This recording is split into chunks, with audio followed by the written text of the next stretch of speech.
people will say, well, I would be bolder if I were more confident. And my response is, if you're confident, it doesn't require any boldness. You're confident about how it's going to go. Boldness is all about taking action when you're not sure how it's going to go, when you're not confident in your ability or the outcome or both. Boldness is stepping up, speaking up, taking a risk, taking a chance, taking action. And what happens when you do that, when you're not confident, when you're uncomfortable, when you're fearful, you're anxious, maybe even about it, and you act anyway, that's what builds your confidence.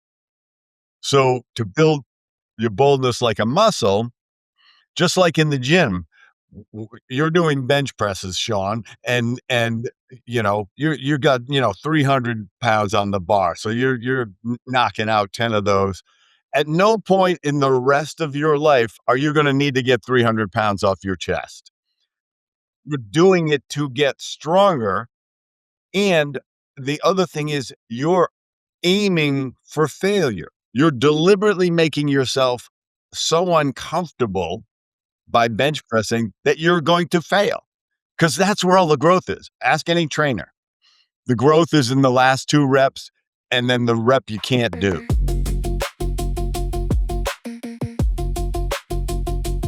Welcome everybody back to the Sean Trey Show. I have an awesome guest with me today. Would you like to introduce yourself? Introduce yourself. Tell people what you do, and all that good stuff. Hi, I'm Fred Joyal. I'm a longtime entrepreneur. Started a company called 1-800-Dentist many years ago. Ran it for 27 years. Now I'm a keynote speaker and an author and business advisor. A little bit of investing, a lot more of coaching going on, and But now my passion is teaching people how to build their boldness like a muscle, so that they are chasing their dreams and not stacking regrets. Wow, there's a couple great one-liners right there. First of all, build your boldness like a muscle and not stacking those regrets is huge, man. Talk to me. How can people build their boldness like a muscle? Because that right there just jumps out at me from the beginning. The the core concept is to understand that, because people will say, the premise is that behind this is, people will say, well, I would be bolder if I were more confident. And my response is, if you're confident, it doesn't require any boldness. You're confident about how it's going to go. Boldness is all about taking action when you're not sure how it's going to go, when you're not confident in your ability or the outcome or both. Boldness is stepping up, speaking up, taking a risk, taking a chance, taking action. And what happens when you do that, when you're not confident, when you're uncomfortable, when you're fearful, you're anxious, maybe even about it, and you act anyway, that's what builds your confidence. So to build your boldness like a muscle, just like in the gym, you're doing bench presses, Sean, and you got 300 pounds on the bar, so you're knocking out 10 of those. At no point in the rest of your life are you going to need to get 300 pounds off your chest. Right. You're doing it to get stronger, and the other thing is you're aiming for failure. You're deliberately making yourself so uncomfortable by bench pressing that you're going to fail, because that's where all the growth is. Ask any trainer. The growth is in the last 2 reps and then the rep you can't do. So you move that principle over to taking bold action when there is very little confidence. It's just something you're afraid of. Oh, I don't like to talk to strangers. Great. Just start saying hi to strangers. You'll be uncomfortable, but you'll eventually get more confident. And you just keep doing bold exercises, bold actions when the consequences are low, so that you're bold when it matters. I've always been one of the people that I try to shoot for the stars, and when I don't hit them, I still had a fun trip. Yeah. but it's something that I had to practice. It was something that, I had my dad who always modeled that for us of just going after fun things and going out and saying, "Hey, let's try this. Let's do this." But, for some people, there are challenges to doing some of that. And like you call yourself a former introvert, you Yeah. know? And for people who don't know what an introvert is, what is that? Can you tell them, and how did you move beyond that? Introvert, real introversion is your behave in a shy way almost all the time, except like with your close friends or your spouse or coworkers that you really know. But even then, you're holding yourself back. You're actually not even comfortable presenting your real self most of the time. You're you don't like meeting people and because it makes you uncomfortable. Yeah. You don't take risks because they make you uncomfortable. You're afraid of failing. You're over perfectionist. Like if you could just do everything perfectly to guarantee you're not going to fail, that's all introversion behavior. And what I want people to do, because I call myself a bold introvert, because I have the full span. I can spend an enormous amount of time alone, but it's by choice. And then I can dial it all the way up. I can walk on stage in front of 5,000 people and not even break a sweat. Have a great time. Even if I forget half my speech, I'm going to say something. I'm just not going to be anxious about it. Now I've built that like a muscle, starting with 10 people and sucking at speaking, you know? Uh, but what happens as you do this is that you create this positive feedback loop because good stuff happens. And if you, what bold people learn is that trying and failing feels better than not trying. And that's what introversions don't know. It feels safer. It's supposedly safer in their minds to not take action, to not put themselves out there because they're not going to get hurt. But what they do is they stack regret after regret after regret. They miss opportunity after opportunity, and they're afraid to chase their dreams. And you know what? Clock runs out. Yeah. I started public speaking many years ago, and my route to public speaking was very different than most people. Because I remember the first day that I walked into a room and the audience of about 25 people stared at me and they judged me 100%. Oh, They yeah. were also all 7 and 8 years old. But, I moved to Southeast Asia, and for after college, I taught kids. And it was the most challenging proving ground I ever went through for how to work with attention, how to work with. And it was awesome because I was out of my comfort zone the whole time. You think, "Hey, it's just a bunch of kids. I'm gonna walk a room and teach." No. No, those little kids, they will call you out more than an adult will. An adult will smile at you and going, "You're doing a good job." Kids won't. Kids will be like, "You're failing right now, teacher." And you're like, "No, don't be so radically honest." But, one of the things that I found is like as I flexed that muscle, it got easier. And those fears started to fade away. But it took a boldness, it took confidence, it took a little bit of a of like just saying, "You know what? I don't know what's the worst that could happen, but let's see. Let's see."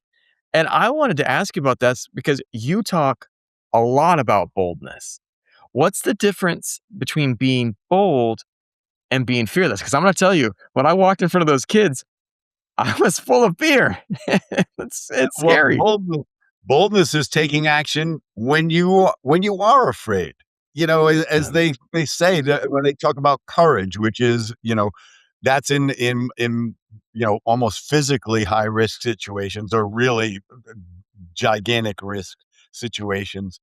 Uh, it if you're not afraid, it doesn't require any courage. Yeah. Boldness is taking actions when you're afraid. It could be embarrassing. It could go really badly. They could laugh at me. They could not like me. They could reject me. And we have this deep ingrained thing where we don't want to be kicked out of the tribe because 100,000 years ago on the African plain, that meant you died. You died, or the Mhm. next tribe enslaved you, or ate you, or just killed you for the fun of it. So we want to fit in. We want to stay in the tribe, and a lot of times that means keeping your head down. No, don't draw attention to yourself. And we're told this by parents. Some parents raise their kids to not be bold, uh, because they don't want the kid to experience any discomfort, any pain. Right. But what you did is you got comfortable with the idea of being uncomfortable. Yep. And that's the trick. We have to trick ourselves. You go like, "Oh, yeah, I'm afraid of this. It must mean I really want it. I'm gonna try it. I'm gonna say Yeah. yes." You become the person who says yes, even though there's a whole part of your brain going, "No, say no. Yeah. Hide, let's hide." Yeah, right.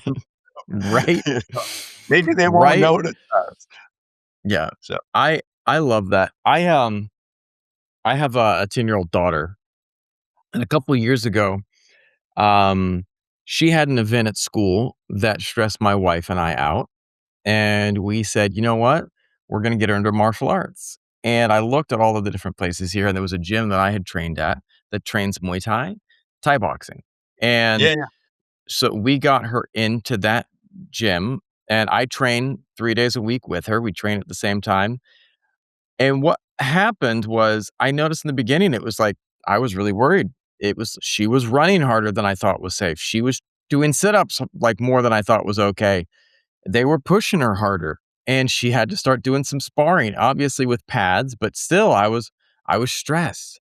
But then I realized one really interesting thing happened. She started rising to the occasion. She started upping her strength, and she's probably one of the most confident kids I know now, and she's willing to walk into whatever arena that she's able to go into because she's been in more challenging events before. She's like, if as long as it's not walking in with like another Thai boxer that's trying to punch her in the face, she's like, I can handle this event or that event. And so that discomfort allowed her to grow. yeah, and she got comfortable with the idea of the only way I'm gonna get better is not being good at this, but Yeah, being right. willing to not be good at it. And Right. that's what people, what happens to us a lot of times, we get in our 20s, we don't wanna fail at anything ever again, because failure for 12 years of education is an F. It is a bad thing. And it's except it's how we learned to walk, how to talk, how to sing, how to play a guitar, how to Right. dance, how to shake hands, make eye contact, you know, all of it. Suck till you're good is the only path, and nobody was born, a virtuoso guitarist. It's they practiced a lot, and they Yeah, kept missing notes, and even the best people. I mean, I'm a good friend of mine.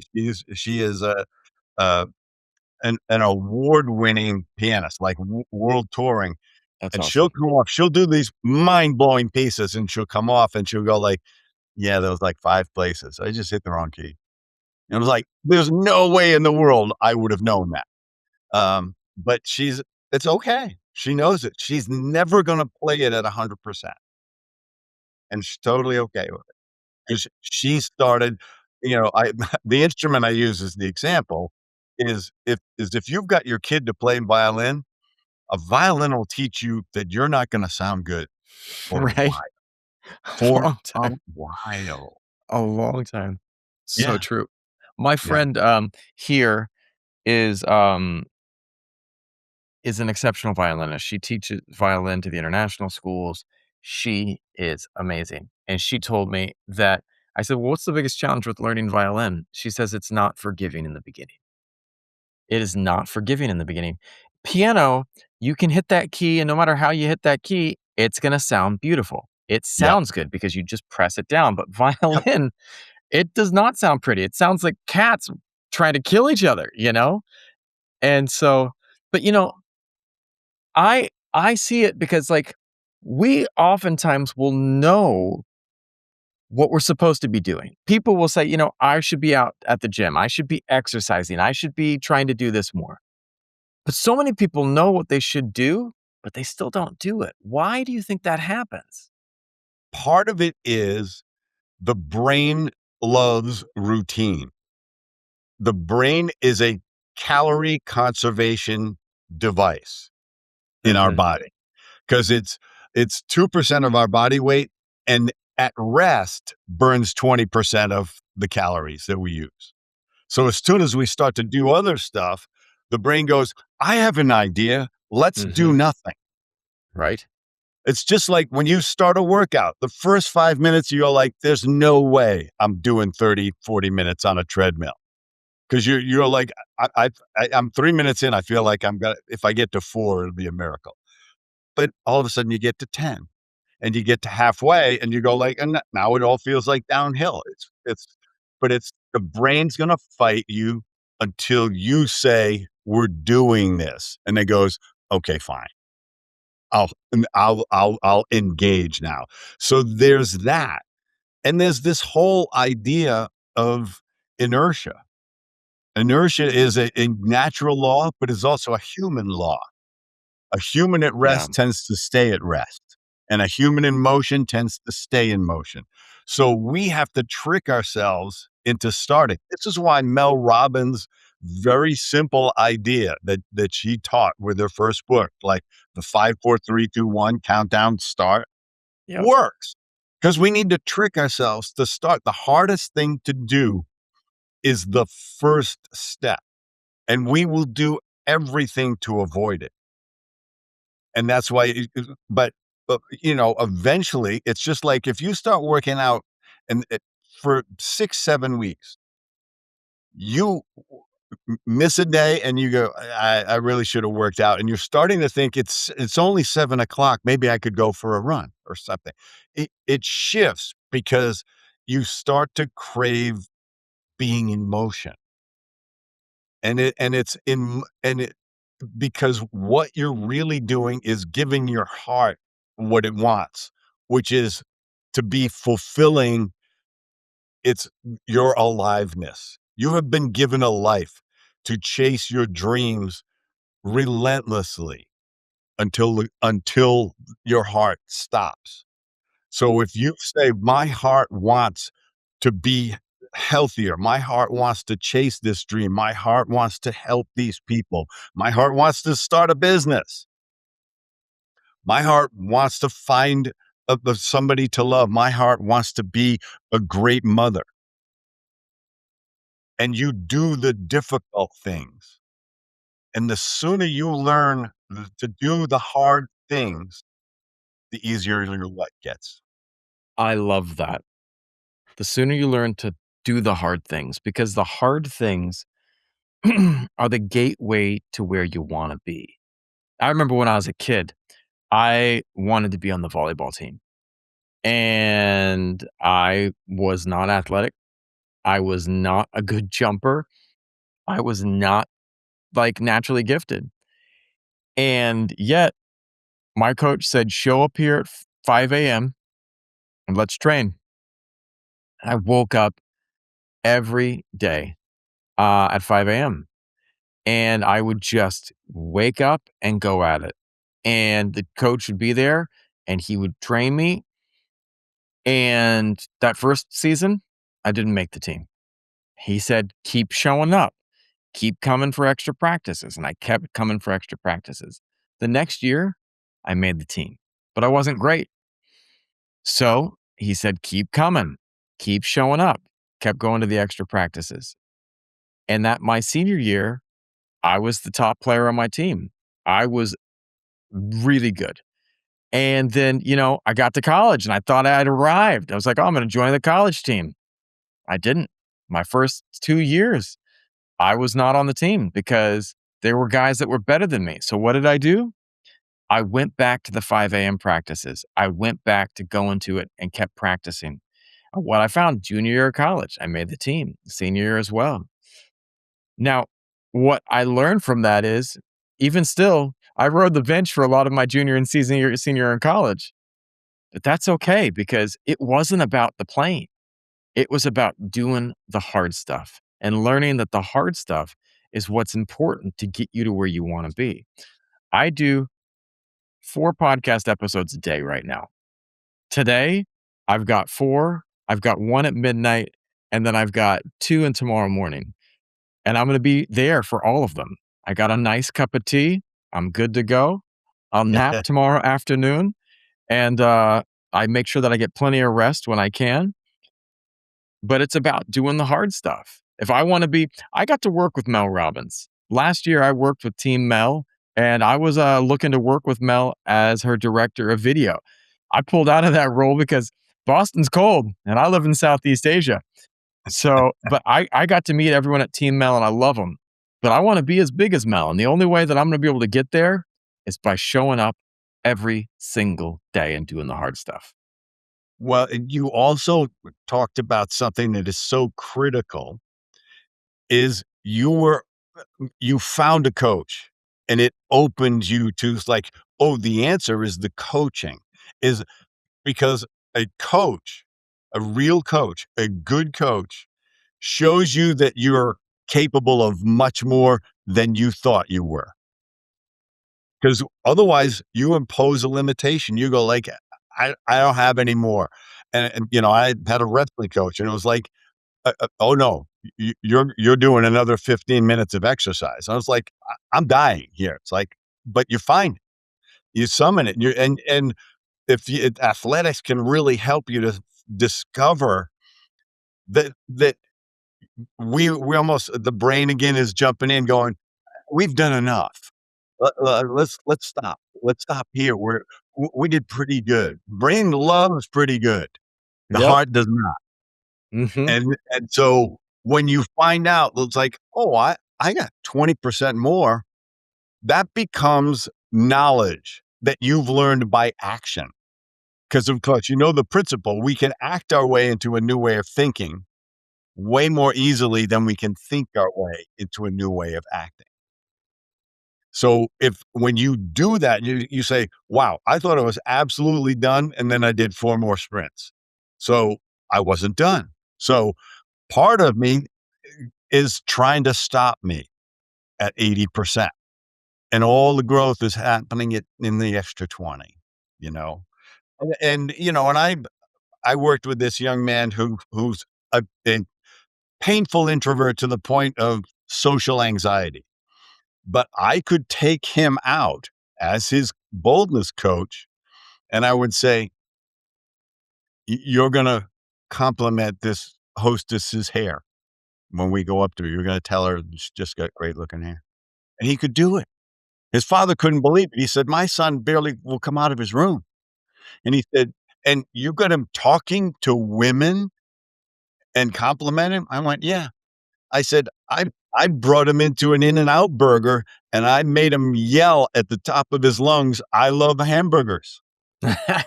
That's And awesome. he did it. And because he had a coach, and it you could see it changing him. And he went from, not being able to work, like, even to go he went out, found himself a job, became an electrician's apprentice. He's now got, like, 4,000 hours. He's almost got that certification, whatever the heck they call it for, electrical, contractors or electrician, just because he decided to go out and, find out that he was capable of something. That's awesome. What's the boldest thing that you've ever done that completely changed your life? This is it's so the whole idea is you wanna have that boldness when it really matters, because there will be these pivotal moments in your life where you'll either step up and get on this amazing pathway towards chasing your dreams, which could take decades and ideally 50, 60 years, or you're gonna stop yourself. You're gonna take the safe path, and you're gonna live with that. You're gonna live a life of mediocrity, of what Thoreau called a life of quiet desperation. And so for me, I I knew I liked advertising, but I knew that I didn't wanna be an employee that much. And so this person approached me and said I had moved to LA, and he approached me and he said, "You're a good writer." He says, "Would you I have this screenplay idea and I'm not a writer. Would you write the screenplay for me?" And I thought, "This is my chance to break out." And I said, "Yeah, I'll do it for 30 grand up front." That was the bold move because the upfront allowed me to quit my job in the ad agency and just get good at creative writing. And then the next thing that happened is a person I knew who I'd met in business had the 800 dentist phone number. And he said, "I have this phone number. I'm not doing anything with it, but I think it could be a business. Do you want to take it and try to turn it into a business?" And at that point, I was in bold momentum and I had enough money to survive and start a business without having to earn. And everything flowed from that because I got another friend of mine. We started the business. We beat the streets. And, like, talk about boldness. We had to talk to 400 dental practices before we found 15 that would pay us.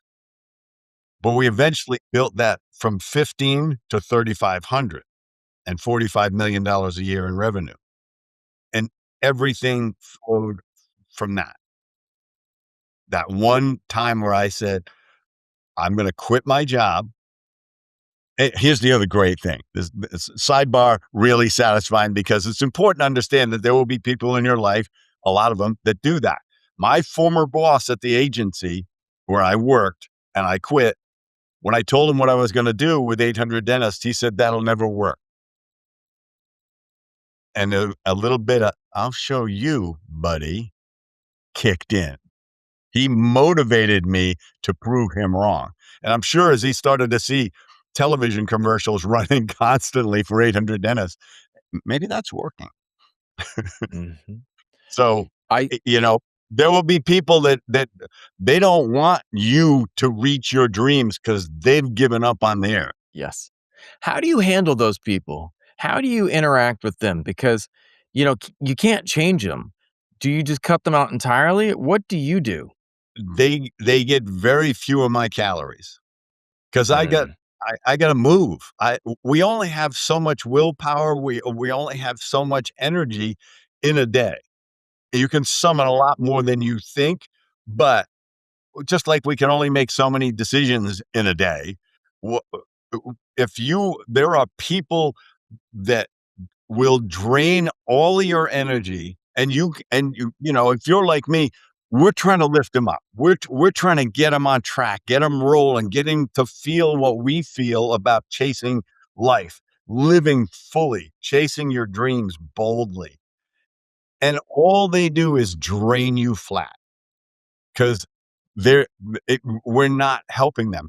Their life either needs to get so bad that they have to do something about it themselves, or they are they are destined for mediocrity and misery. Most of the time, those things are coupled together. Deep inside, they're miserable, yeah. and Right.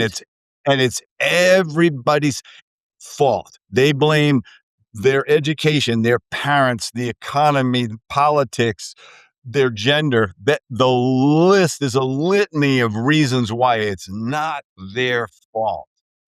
And bold people do the opposite. They go like, like I'm not the tallest person on this basketball team. I gotta hit 90% on my free throw shots so that they're afraid to foul me. And that will be my, you know, secret weapon. That'll be my superpower. That's what bold people do. They don't. they don't have time for blame. When you don't have time for blame, now you are taking responsibility for everything that happens in your life, and that's when your life starts. I love that. I love that. Well, if someone is shy, nervous, and lacks confidence, can they learn to become more bold? And how should they go about doing it if they can? Th You start where you are. If you're trying to build your boldness, don't worry about the boldest person that you know and how I don't understand how I can get there. You're trying to create your own, I call it your own personal charisma. It's like you wanna bring your full authentic self to the world and not worrying about what everybody if everybody loves you. Everybody is not gonna love you. That's too tall an order. Okay, Mhm. when you and I do speaking, 10% of the audience think we're full of it, okay? They Right. have they're like this, right? Mhm. He doesn't know. That's right. Boldness, that's nonsense. That's a waste of energy, you know? And then I don't worry about those. I worry about the people that I can impact. And I took a sidebar. I wanna get back to what I was answering. What the heck was I saying? You don't know? I No. love that, man. Yeah. I wanna ask you this too, because I think about when you talked about that person who came along and rained on your parade.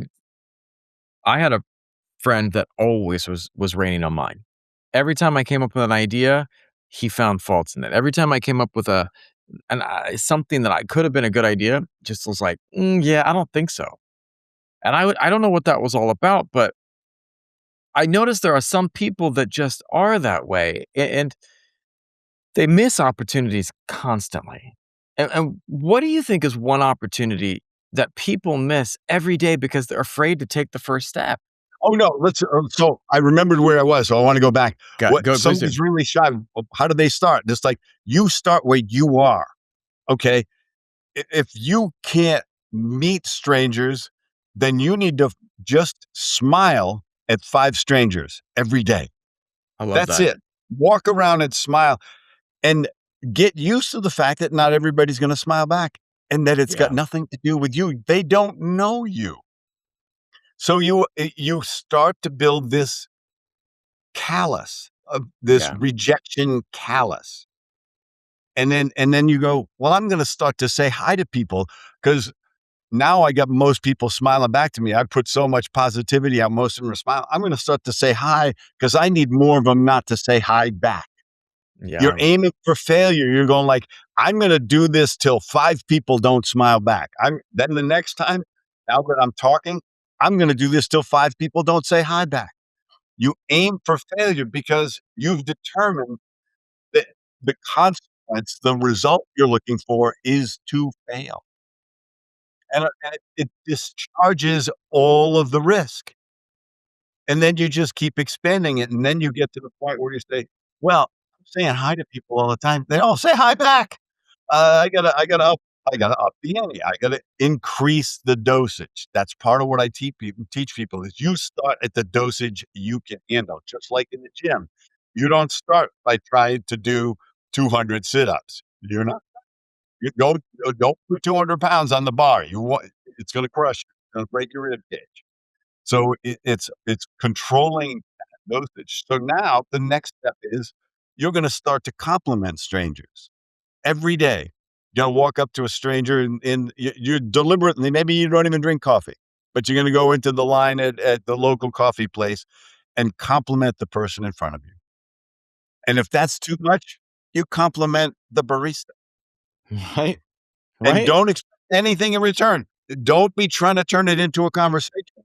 You're doing a drive-by, what I call a drive-by compliment. It's like, "Hey, that beard looks amazing on you. Keep on moving." And yeah, eventually what happens is the most fun part is you've got your compliment prepared. You go, "I'm gonna tell her those glasses look great on her." And you turn to her and you say, "You know those glasses, they," and then you say, "Wait a minute, that That necklace you've got on is fabulous. Is that a family heirloom?" In the moment, because you're prepared, now all of a sudden, you're spontaneous. You start to do that. You start to trust yourself to take more risks. You say like, "Wow, I can fly, without wings here. I can take more chances, and it feels kinda good." And the shift that happens, and it's a very powerful shift, is you don't let the mistakes and the missteps and the failures define you anymore. You let them refine you. Oh, I love that. If someone right now is listening and feels stuck in life, what's one thing they can do to become more bold this week? Find a way to go help somebody. And it could be, I mean, just do some act of kindness. Just like the drive-by compliment is, you know what happens? You made somebody feel good, it makes you feel good. It's like you cheated because you stole something that didn't, because you were coming out of a place of generosity, and you get a payoff out of it instantly, because that's what happens. And, I've had people like the example I use, I saw this woman, she bright yellow dress, and I said, "Wow, I mean, that color just looks amazing on you." And she said, "You know what? Thank you so much for saying that."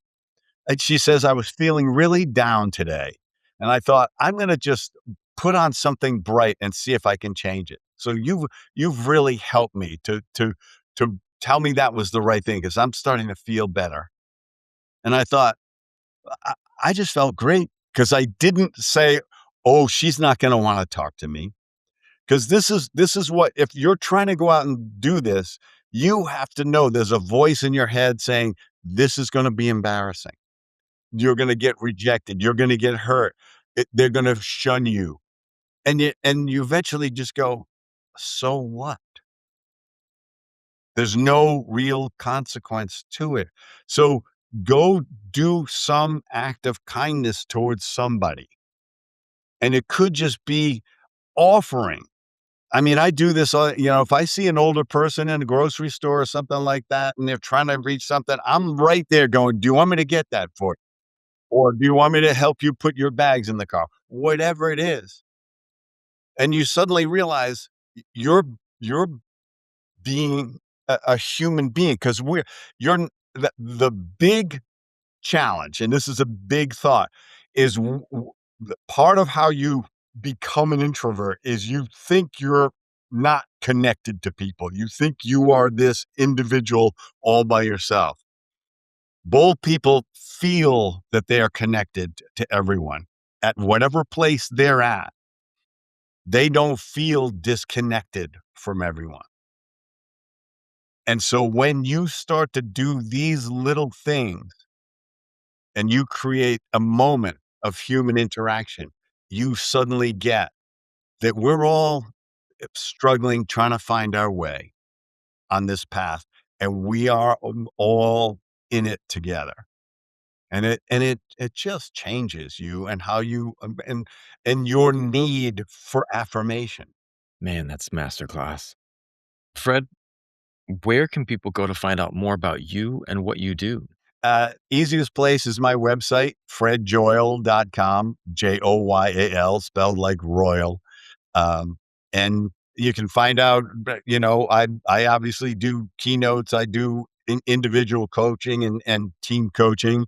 And my book, Super Bold, is on Amazon, in Kindle and hardcover and Audible. And I mean, and you will get it. You will feel it changing, and you'll also understand it. But I'm going to make you act your way into a new way of thinking. It's not about reading the book. It's about doing the bold actions. So fredjoyal.com is the easiest way.